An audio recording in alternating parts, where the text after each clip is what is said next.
All right, folks. As you all are made aware of, last week the court was going to do an in-camera review of the ex parte proceedings on June the 10th of 2024. In considering whether or not to have an in-camera discussion or review of the records, this court has decided to release the entirety of the transcript of those proceedings as courts one. And I'm going to take judicial notice of the following timeline. On Friday, June the 7th, 2024, Mr. Kenneth Copeland was granted immunity from prosecution pursuant to 24-5-507A, and that'll be marked as courts 2. So the transcript will be court 1. His immunity agreement, Mr. Copeland's, will be court 2. Mr. Copeland, who was represented by Mr. Jonathan Melnick and advised of his rights and obligations, during the proceedings on Friday, June the 7th, which will be marked as courts 3, the transcript of those proceedings, Mr. Copeland invoked his Fifth Amendment privilege and was held in contempt, and that will be courts 4, Mr. Copeland's order of contempt. Mr. Melnick informed the court that he was not going to be in attendance of any further proceedings as he would be on leave effective 10 June of 2024. The court informed Mr. Melnick that his leave, or had discussions with him that his leave was not proper and that he needed to be in attendance on Monday, June the 10th of 2024 with Mr. Copeland. Mr. Melnick relayed that attorney Caleb Bumpus would be representing Mr. Copeland. On Monday, June the 10th, before court, Mr. Edward Chamberlain, the court's litigation manager, informed the court that the state wished to have an ex parte meeting with the court. No subject matter of the ex parte meeting was told. The entirety of the ex parte hearing held on the 10th of June of 2024 was taken down by Ms. Christina Weaver, the court's official court reporter.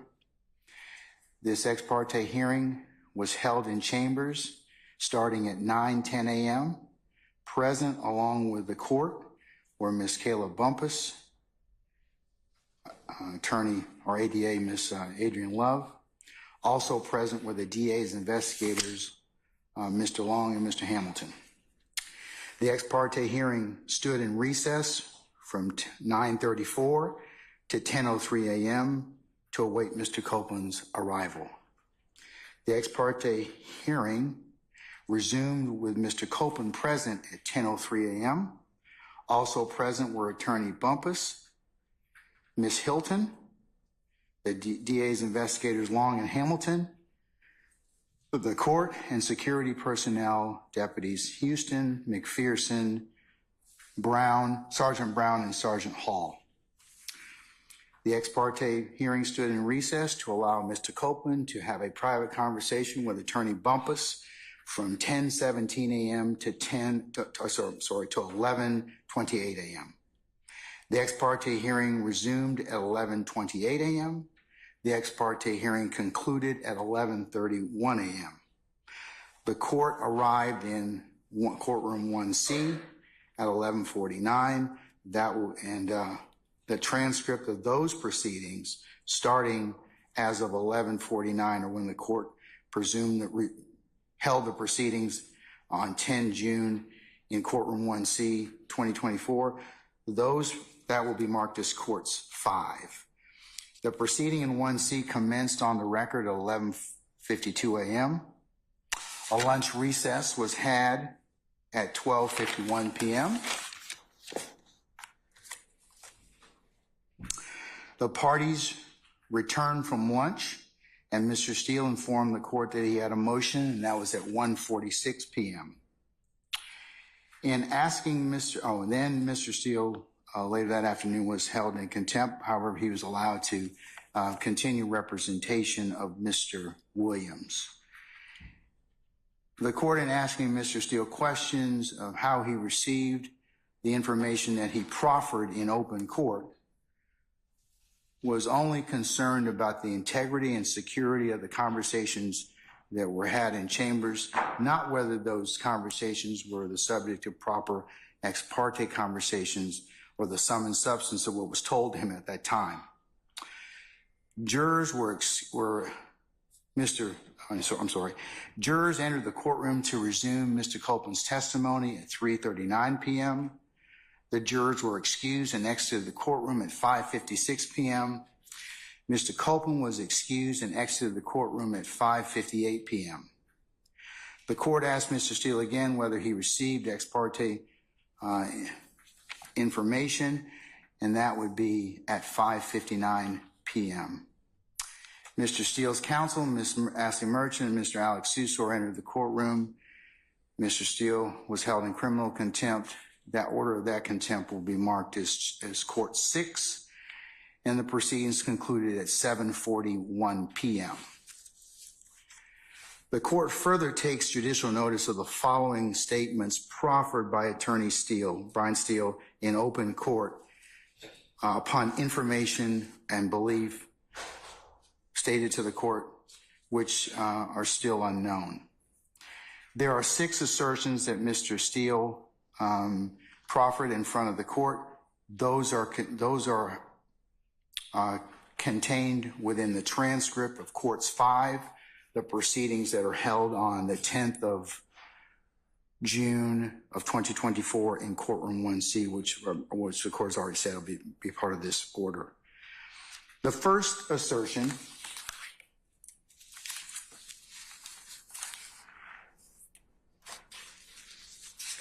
and the transcript bears out exactly what Mr. Steele said, so the court is paraphrasing the 6 assertions that Mr. Steele made. They're more aptly and more eloquently put in the record. The first one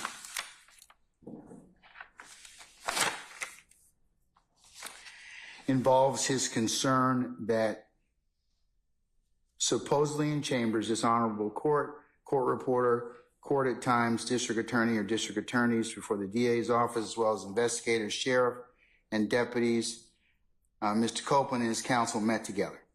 None of the defense team, to his knowledge, were present. Second assertion he makes is that Mr. Copeland intended to plead the Fifth Amendment.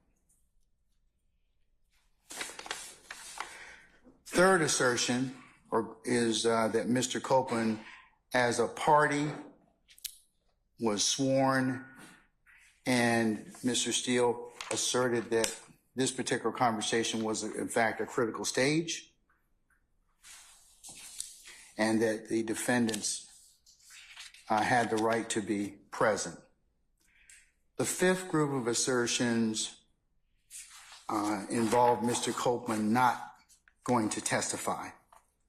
The fifth group of assertions involved what Ms. Attorney Hilton claimed or said to the witness, to include the court, involving allegations of coercion and witness intimidation, and that his counsel had the right to be present.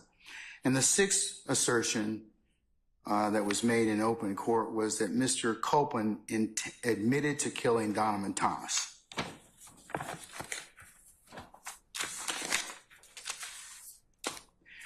At some point after Mr. Steele was held in contempt by this court in the afternoon of June the 10th, it was brought to the court's attention, not at the court's request, by security personnel that video footage of what occurred outside Courtroom 1C shows the interactions between Ms. Bumpus, Mr. Steele, Mr. Adams, and Mr. Sharp. The court in no way sought to investigate any facts of this involving this footage, and it only considered it for the security and timeline of events that occurred on June the 10th of 2024. Also, in no way did the court consider any of this footage in holding Mr. Steele in contempt. And as I said, mentioned it only for the purposes of considering the security and breach of information that occurred within the court's chambers, not for the whether or not that was truthful or not.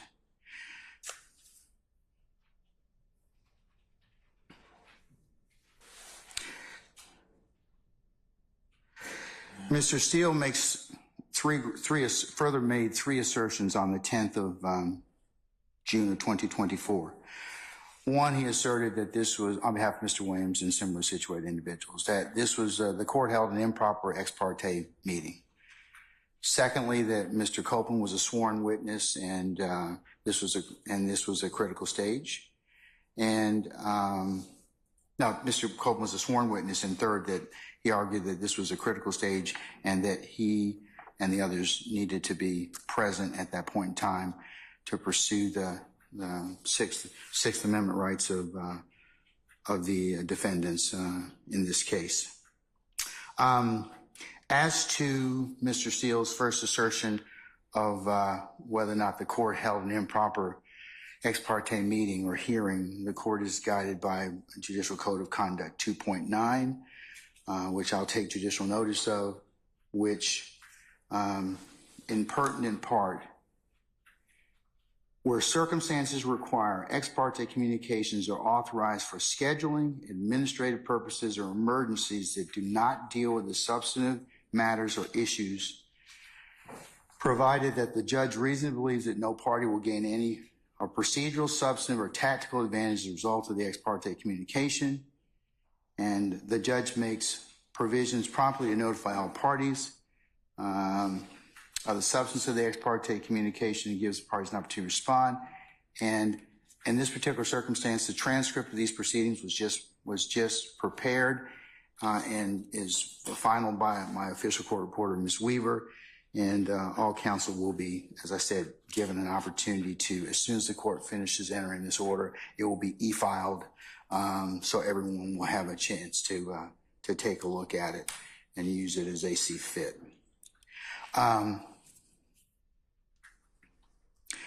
In this particular, and then the last part of 2.9 before the court goes on, if involves in pertinent part, if a judge inadvertently receives unauthorized ex parte communication bearing upon the substance of the matter, the judge shall make provision promptly to notify all parties of the substance of the communication, provide the parties with a reasonable opportunity to respond.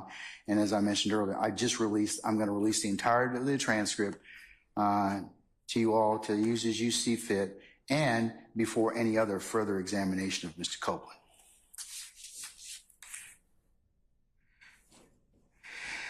I'll address the issue of the emergency nature of this particular hearing or this particular conference in front of the court. Is that this involves the state's concern as to what Mr. Copeland was in fact told by his counsel, Mr. Melnick, and his understanding of the immunity agreement pursuant to 24-5-507. And that the conversations that were had in the transcript will bear out that no tactical or other advantage or any testimony that was stated during that particular hearing would be anything other than the court and or the state communicating, along with Ms. Bumpus, his lawyer, who was there the entire time, his witness's understanding of his immunity agreement. In consideration of this emergency nature, the court has taken into account a couple of cases I'll cite for the record.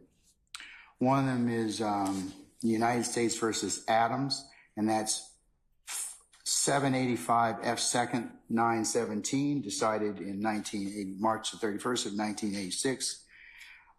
In pertinent part, presence of the accused.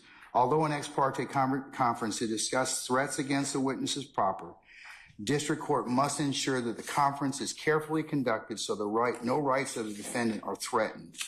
Presence of the accused. Ex parte conference between judge, prosecutor, and government witness to discuss refusal of witness to testify because of his fear of reprisal was not improper, where substance of the inculpatory testimony was never discussed and the entire conference was transcribed. And in Adams, the appellants contended the ex parte conference was improper and it violated their due process right to a fundamentally fair trial. We agree with appellants that ex parte conferences should occur, but rarely, especially in criminal cases. This does not mean, however, that such conferences are unconstitutional. Indeed, some situations the trial judge may find an ex parte conference necessary. They cite La Chapelle, and that's LACHAPPELL versus Moran at 699 F. 2nd 560. It's a First Circuit case from 1983 where the court cites, in the exercise of the court's residual power to ensure a just trial, protect jurors and witnesses, a judge may, in rare circumstances, feel it necessary to confer with a juror or witness on the record, but outside the presence of others, including the defendant. One such conference may be where a juror or witness, having been threatened, wish to speak with a judge privately about a threat. A witness may not feel free to discuss any threats in presence of the defendant or even counsel for the defendant. We agree that the First Circuit, that an ex parte conference is appropriate in that situation. They see United States versus Arroyo, and it's ANGULA. It's at 580 F. 2nd 1137, pinpoint 1142 and 1141, 1142, Second Circuit case. Exclusion of certain defendants and counsel from in-camera proceedings permissible in multiple defendant trial, where certain defendants had cooperated with government and received death threats. And they've got the citation for that being 439 U.S. 913. Although an ex parte conference discussed threats against witnesses proper, the district court must ensure that the conference is carefully conducted so no rights of the defendant are threatened. In this case, the court followed procedures to ensure the conference was fair. First, at no time was the substance of Pooley's inculpatory testimony discussed. And second, the entire conference was transcribed. And that's United States versus Watchmaker at 761 F. 2nd 1149, 1985. Ex parte conference with frightened juror properly were transcribed and the judge's comments carefully framed. This court goes on to say in Adams, two aspects of this conference, however, are disturbing. First, when the prosecutor began to impress upon the witness the distinction between being paid for testimony and afforded protection, the trial court should have called the conference to a close. The portion of the record quoted above indicates an attempt by the prosecutor to coach the witness on how to answer questions about inducements from his testimony. The court had already learned all it needed concerning the witness's fears and the prosecutor's plans for protection, there being no reason to participate in such coaching.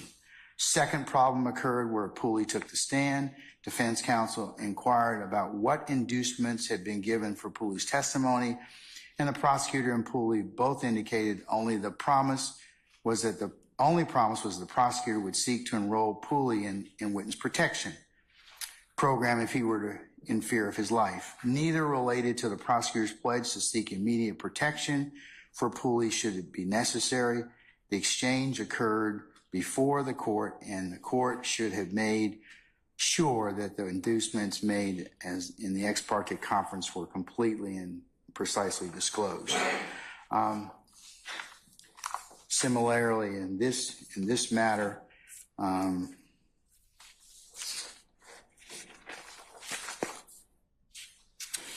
the only thing discussed between the state counsel for Mr. Copeland and this court were the understanding of his immunity agreement. There were no other testimonial statements made by in terms of what Mr. Copeland planned to testify to that were induced or sought by the court. And the transcript in its totality will bear that out, and you can have a look at that. The court's also considered Bruner versus the state. That's 302 Georgia at 6, and this relates to the right to be present and what is defined as a critical stage and under the Sixth Amendment.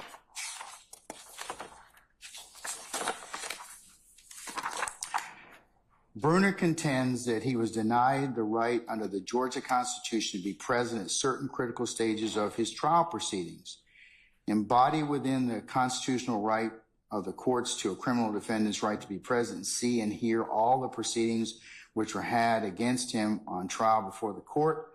Ward versus the State, 288 Georgia 641, pinpoint 645. Violations of this due process right are presumed prejudicial, absent a waiver by defendant requiring a new trial. However, there were no violation of Bruner's right to be present. The right to be present attaches to any stage of a criminal proceeding that is critical to its outcome if the defendant's presence would contribute to the fairness of the procedure. And that's Huff versus the State, 274 Georgia 110, pinpoint 111. Thus, a critical stage of a criminal proceeding is defined as one in which the defendant's rights may be lost, defense is waived, privilege is claimed or waived, or one in which the outcome of the case is substantially affected in some other way. And in this particular case, the court is of the opinion, basing on look at the case law, that that this was a proper ex parte meeting pursuant to Rule 2.9, as well as the no party gained any tactical advantage, and that the proceedings as a whole are released to will be in the terms of the transcript. So what was said can readily be seen and utilized by the defendants. Okay, and the court lastly took into consideration Talton versus the State. That's 368 Georgia Appeals at 313, and that involves a Sixth Amendment critical stage definition that was decided June the 21st of 2023. And in pertinent part, in many instances, remand will be necessary when the right to be present claim under the Georgia Constitution is raised for the first time on appeal from criminal conviction. So Mr. Steele's raised this at the appropriate time, and the court is in fact considering it. And the Georgia Constitution guarantees criminal defendant to be present, see, and hear all proceedings in which are against him on trial before the court. Criminal defendant's right to be present under the Georgia Constitution attaches to any stage of the criminal proceeding which is critical to its outcome if the defendant's presence would contribute to the fairness of the procedure, but the right does not extend to situations where a defendant's presence would be useless or benefit but shadow. And under the Georgia Constitution, defendant who is represented by counsel need not be present for portions of the trial that involve questions of law and consist of essentially legal argument about which the defendant presumably has no knowledge. It is well settled under the Georgia Constitution guarantees a criminal defendant the right to be present and see, hear all the proceedings in which are had against him or trial before the court. It's Prickett versus the State, 314 Georgia 435 at 441 pinpoint. This right attaches to any stage of the criminal proceeding that is critical to the outcome if the defendant's presence would be contribute to the fairness of the procedure. But the right does not extend to situations where the defendant's presence would be useless or benefit or shadow.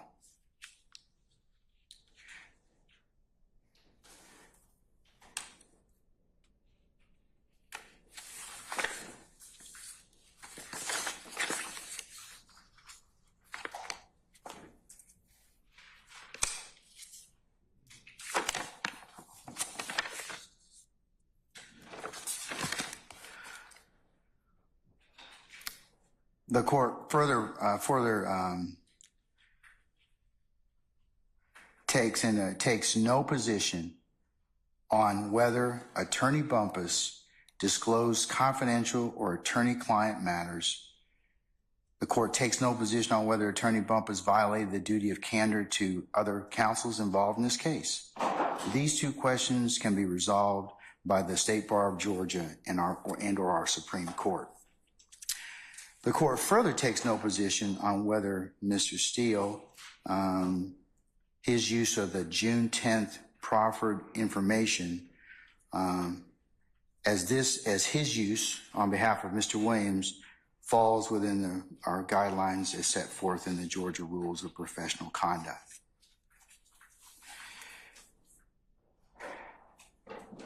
The court's basis for having been explained on the record, a written order of this, along with the attachments, will be included in the record. And Mr. Banks, where are you? Sir, as a result of this transcript release, the court withdraws the show cause for your client and others who may be present who are present in chambers on the 10th of June of 2024. And as I mentioned earlier, we were going to have a show cause hearing on Wednesday, the 3rd of July. I am canceling that indefinitely. In fact, I've canceled all of that. So we will not be holding that particular hearing, okay? All right. And then then transitioning to the last matter the court wanted to put on record. Upon further review, this court will in fact enter an order sending Mr. Adams and Steele's, Mr. Weinstein, and Mr. Banks' motion to recuse to another judge pursuant to Uniform Superior Court Rules 25.1 through 25.7 in the method and manner prescribed by our local rules. So this written order is entered. I will enter the order transferring it, and until such time as those two things are decided, then we'll be in recess until that time. And we will just inform our jurors that they're until this is, they're not supposed to come back on Monday until Monday anyway. So I will have Deputy Ingram and Ms. Umana indicate to them that they are still on recess and we're continuing to work. So